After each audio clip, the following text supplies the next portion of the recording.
each day. Where there's a will, there's a way.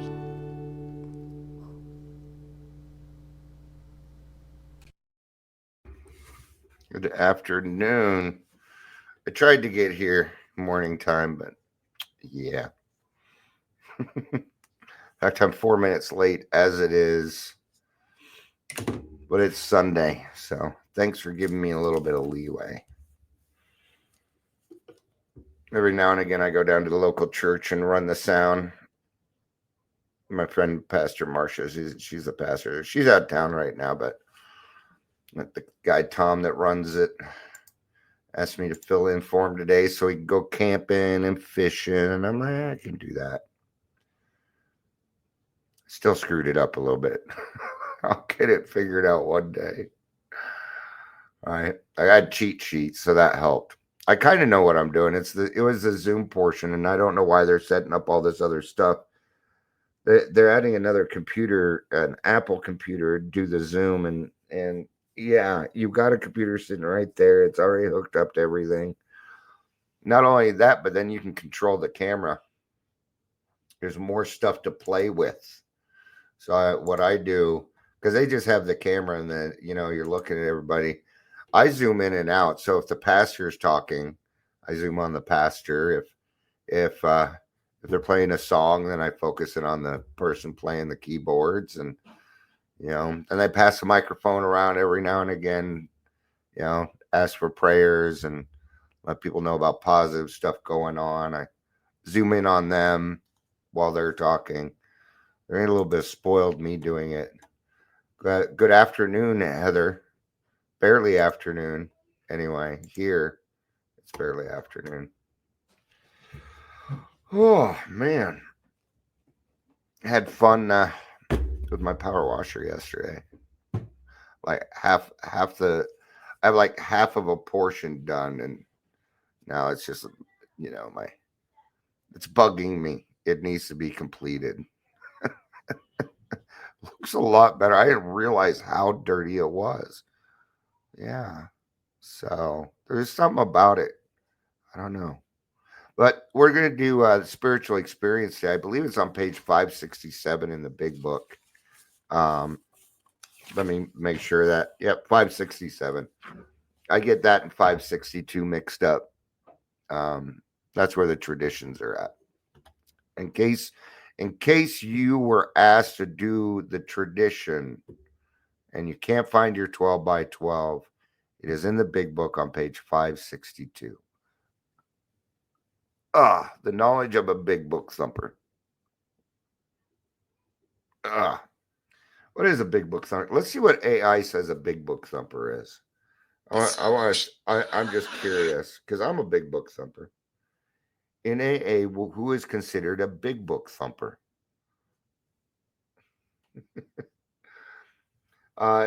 Is a term used to describe someone who is seen as overly focused on the literal interpretation of application of the big book and its teaching, sometimes to the exclusion of other important aspects. That's not right, though. That's not true. No, don't rinse your hands with a power washer, Heather. And nothing can take off your freaking fingers, silly. All right. So it says, I'm a big book thumper, so I don't really like what it's saying. It's saying literal interpretation, rigid adherence to the steps, potential for judgment. Not all thumpers are the same. It's someone who takes a big book very literally. It's directions, man. Do I take it literally? No. Okay, I'm going to tell you what a big book thumper is, because clearly AI just goes out and pulls all the information to things people have said. That's AI's job. So that means that there's articles out there that are talking about what a big book thumper is, and they're incorrect. They just want a name call here. So what is a big book thumper? It is somebody that pretty much knows the big book inside and out. It is somebody that can tell you where this is or where that's at, or they'll refer to the big book. Now, that doesn't mean I'm closed-minded. I was just at church writing the sound. If I wanted to be closed minded, I wouldn't go to church. You think I don't see other interpretations? Yeah, no, I appreciate that at all. Right. Most big book thumpers actually have dyslexia. It's a memorization of the big book. I just know where everything's at. Right. Now, do I look for my answers in the big book? Yes, I do. It seems to work for me. Okay. But if you want to do it a different way, you go ahead. I ain't gonna fucking follow you around and do that. Welcome to Daily Trudge. My name is Dion. I'm your host. If you're here, please say hello, whether you're watching live or the rewatch. The Broncos tore it up last night, 27-7. Go Broncos. Everybody's like, it's only a preseason, yeah, but man, our team's looking. Well, everybody but our first string, which is the one that counts. Who says I attempted the last time I washed my vehicle. I learned leave it at that. The power of words. Yeah. All right. So we're going to get into the spiritual experience here. Page 567.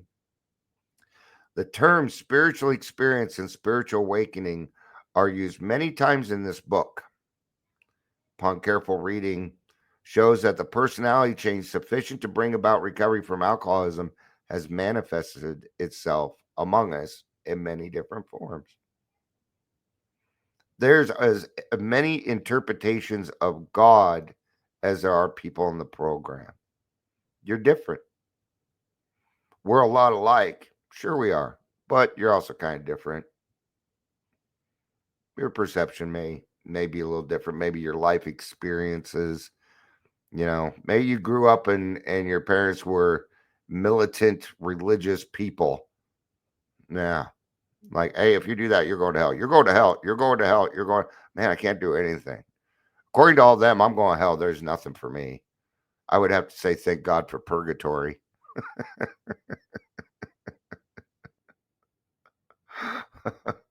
Which isn't necessarily good either.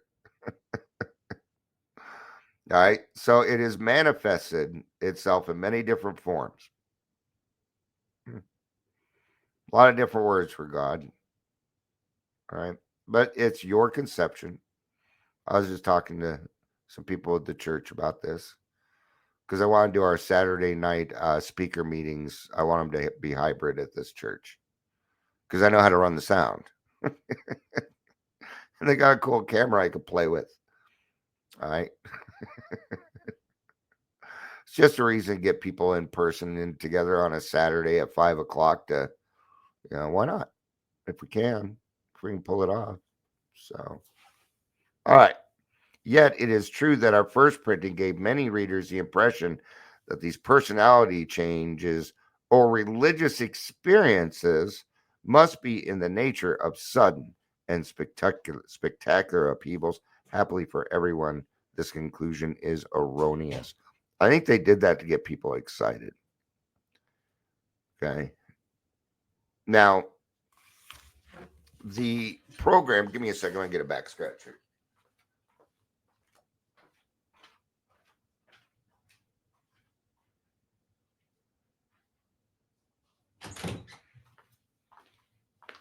So the way I see it is the program was divinely inspired, right? And Bill needed a sudden upheaval. That's who they're talking about really is Bill W. He had a very sudden spiritual experience and changes and upheavals of emotions and a new set of morals and things like that, right? I think in that case it kind of needed to happen. God has his reasons. Because I don't know that it's necessarily up to us. It might be a combination. Maybe we're just, like his door of willingness just flung right open. Mine inched open, not even inches, like a quarter inch, then maybe another eighth. And it was a slow process. Okay. But once the door was open, light could start coming through. So it may start out with a little bit of light, but that's what I was comfortable with. my eyes needed to adjust because I've been living in the dark for a very long time. So my eyes needed to adjust, right? So the key of willingness is what really starts these spiritual experiences. You know, now I say that it might depend because number one, I'm not totally sure. And number two, I know that I'm the only person that keeps me from the sunlight of the spirit. So therefore, I have control over the door of willingness. Nobody else does. Even God has no control over my door of willingness. I have to do it. So maybe it's because God decided that it was going to be that way, or was it because we're doing it as comfortably as we can without being, because it's already uncomfortable, right? Nothing very comforting in the beginning there, as far as growing. So, in the first few chapters, a number of sudden revolutionary changes are described. Though it was not our intention to create such an impression, many alcoholics nevertheless conclude that in order to recover, they must acquire an immediate and overwhelming God consciousness, followed at once by a vast change in feeling and outlook. Yeah, no, thank you. No, thank you on that. I like my educational variety. I appreciate it more. Now, there are times when sudden things suddenly change on me too. It happens. Now, these aren't necessarily spiritual experiences in the sense that it's a spiritual experience as much as it is, I would say, a growing spurt. You know, is it spiritual? It's still spiritual and it's still an experience. All right. Now, the neat thing about spiritual experiences is you don't have just one. No. I've been up since when did I get up? About 8:45. I've had 2 or 3 spiritual experiences today already. Already, I've had them because I have an open mind. I can see things. I can, you know, I take care of things. Right. So a vast change in feeling and outlook. Among our rapidly growing membership of thousands of alcoholics, such transformations, though frequent, are by no means the rule. Most of our experiences are what the psychologist William James calls the educational variety because they develop slowly over a period of time. I'm going to mute for just 1 second. All right. I didn't think you'd want to hear my smoker's cough. Quite often the friends of the newcomer are aware of the difference long before he is himself. Hmm. You're the last person that's probably going to see the change in you.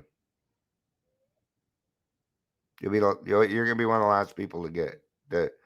Okay. Do not let people come into these rooms and you've gotten to know them a little bit and they're having a hard day and you just let them sit there and flounder around, flip around like a fish out of water. God's sakes, go over there and give some encouragement. You know how hard it is. The first thing that I give anybody that walks into the program, new or not, is respect. You're like, respect is earned. Now, trust is earned for me. Respect is, it comes in different, well, trust comes in different, levels too. But what am I respecting? I'm respecting the fact that they had enough courage to come in and say, I need help. What more do we need? And I can give encouragement on that. Well, good job, man, because I know how hard it is to walk in there. I walk in here like really hard. Like really, really hard. All right. So we can give respect for that. Even if they don't want to be there willingly. They they they don't have to go. Well, I'm not, I'm here because somebody forced me. Oh, everybody was. Yeah, I was too. Oh, really? Yeah. Yeah. Then I found out I was wrong about some things, and see, I'm already, you know, we got a deal in hope here. So when somebody's having a hard time, you're an alcoholic. You can see where they've been growing. You judgmental alcoholic, you can see it. Judgment isn't always bad. Okay. You see it. Go tell them. Especially when somebody comes in from a slip. I had a slip. Talk about progress. Oh, you came back? That's progress. Good job. You didn't lose everything. You didn't just lose the last 6 months. Maybe you have to reset your date, but you still earned those 6 months. You did. Still viable. Absolutely it is. We just starting our date over. Right. Sometimes I wish we didn't have to, man. You know, but it is what it is. He finally realizes he has undergone a profound alteration in his reaction to life, that such a change could hardly have been brought about by himself alone. What often takes place in a few months could seldom have been accomplished by years of self-discipline. Alcoholics Anonymous and the 12 steps are what I call a catalyst. It makes things happen quicker. You can go to years and years and years of therapy and not get what you will get out of Alcoholics Anonymous in a few months. Now, if you combine these things, even better. I find that most alcoholics need therapy. Yeah. Oh, I don't need it. I'm good. You better face those snakes. Because I'm going to tell you something. You ain't going to get away with nothing in this world, and you got two options. You can either willingly face those snakes, or you can wait until you're 50 years old and have your first anxiety attack in King Supers at the grocery store and go through your trauma through PTSD. You could do it one of two ways. I did it the second way, and I do not recommend it. I do not recommend going that route. Right? So AA will make happen quicker. And why is that? Okay, when you go to a therapist, do they say, hey, we need to work on your spiritual malady first? No. Unless it's a Christian counselor, then they might. But for the most part, they're not even going to bring up God because they don't know where you stand. Where AA works on the spiritual malady first. And I've found that we work on the spiritual malady, everything else falls into place. It happened for me, and I've seen it happen for hundreds and thousands of alcoholics. Thousands! I've also watched thousands of alcoholics not do it that way and go back out. I've seen that also. It's no wonder I'm a big book thumper. Saying they're closed-minded and stuff. God, but it irritates me. It'll change eventually. They'll get it right. With few exceptions, our members find they have tapped an unsuspecting inner resource which they presently identify with their own conception of a power greater than themselves.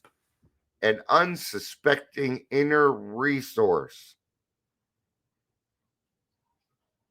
I'm the only one that can cut me off from the sunlight of the Spirit.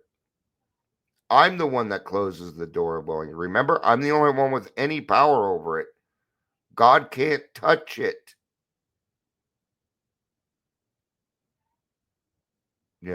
As a sponsor, I can lead you to the door. I can show you where the key is at.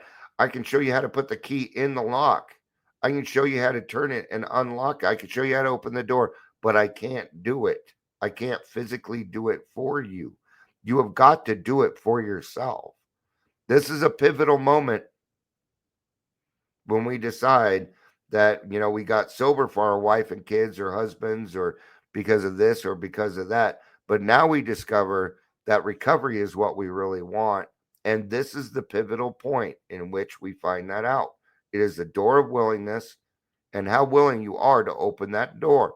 And it doesn't need to be opened very far. Like I said, you've been standing in the dark forever. Do it a little bit at a time so that your eyes get used to the light again. It's okay. That is the process which most of the people in Alcoholics Anonymous go through. Most of us think this awareness of a power greater than ourselves is the essence of a spiritual experience. Our more religious members call it God consciousness. I don't know. I've never really heard people. I've never heard that. Just, yeah. See, I didn't agree with the big book. Look at that. Right? More religious members call it God consciousness. I have God consciousness. I'm not religious. Does God talk directly to me? No. But I can hear and see him. Like I said earlier, I've been up since 8:30 and I've already had 2 or 3 spiritual experiences. It's God consciousness. I can see God working in other people's lives. Didn't happen in my life. It was other people's lives that I was seeing. Oh, God's working in their life. That's awesome. That's awesome. Most emphatically, we wish to say that any alcoholic capable of honestly facing his problems in the light of our experience can recover, provided he does not close his mind to all spiritual concepts. He can only be defeated by an attitude of intolerance or belligerent denial. Belligerent denial. The belligerent denial means you're going out of your way. That's what that means. See, not of all of our denial were we aware of. This one we're aware of. Okay. It's when we go out of our way to not see other concepts. We must see where religious people are right. Not all religious people are bad. Not all, quit picking out the bad apples. Not only that, but when I hear people in the program put down religion, what I know is this: you ain't got God in your life yet. Not to the extent that you need it. Now, there's also there's bad apples everywhere. So what are we going to focus on? See, we're still working with the alcoholic mind. So what are we trying to do here? Well, we're trying to see the forest for the trees, darn it.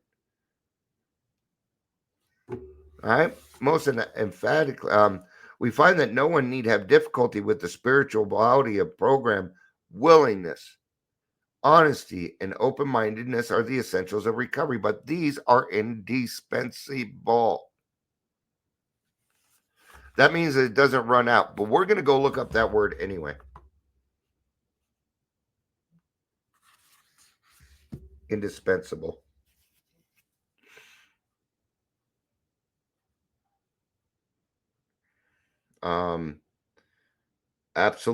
Absolutely necessary.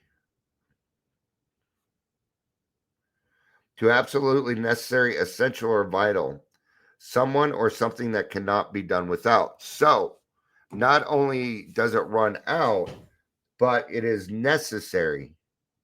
So, what they're saying is willingness, honesty, open-mindedness are the essentials right there, essential of recovery. All right. So we need them. Without these 3 things, you're not going to get very far in what we're trying to do here. All right. Now we're going to do a quick quote here by Herbert Spencer. There is a principle which is a bar against all information, which is proof against all arguments, which cannot fail to keep a man in everlasting ignorance. That principle is contempt prior to investigation. You remember when you were a kid and your parents were like, try it. Well, I don't like it. You haven't even tried it yet.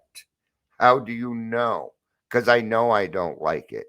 And then you eat it. You're like, oh, well, it doesn't taste like it smelled. I do kind of like this. See? And you wouldn't have known unless you tried it. There's a lot of examples where people they don't even try it, but they want to speak on it. You don't get to do that until you've done it. Example, being a leader means that you never tell somebody what to do or how to do it unless you have done it yourself. You cannot transmit something you do not have. Right? All right. Thank you, everybody, for being here. I appreciate it. I love you. You know I do. Peace out and have a day.